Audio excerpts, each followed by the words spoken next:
Hey guys, how are you? I'm Roger Herring. I am the founder of Investors Accounting LLC, and I am the Investors Accountant.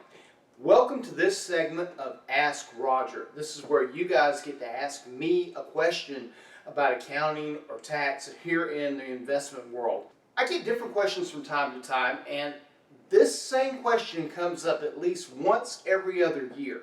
I was talking to a prospect earlier this week, and he said, I was at one of the local RIA meetings, and one of these old guys got up and said, you don't need to have your rentals in an LLC, you just have to have insurance.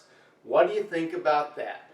What do I think about that is the older gentleman, all due respect to him, he's got a problem waiting to happen.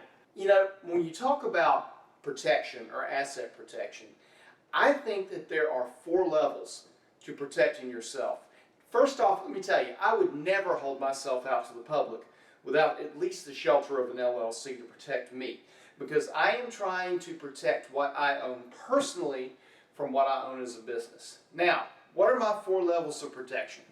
Well, let's just spell them out. The first one is the golden rule. That's right, the golden rule. Do unto others as you would have them do unto you. That means be a good landlord. Be a good business person. Okay? Treat people ethically and with respect. If you do that, that's the first step. The second step is insurance. And that's insurance on the property level. But I would have a little bit more than that. I would have my properties insured, and I would have a general liability policy. And in some cases, if you're a professional, you might want a professional liability policy.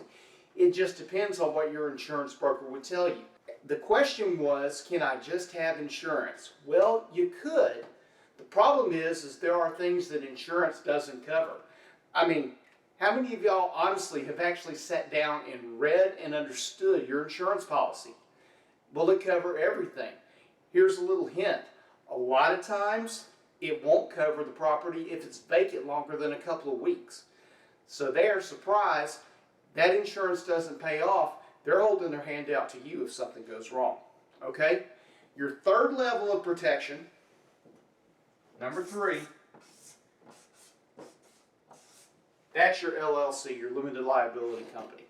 Now, where do I set the limited liability company up? There are so many different training programs out there for real estate, and it seems like everyone has a different take. There's programs that want you to do Nevada. There's programs that want you to do Utah.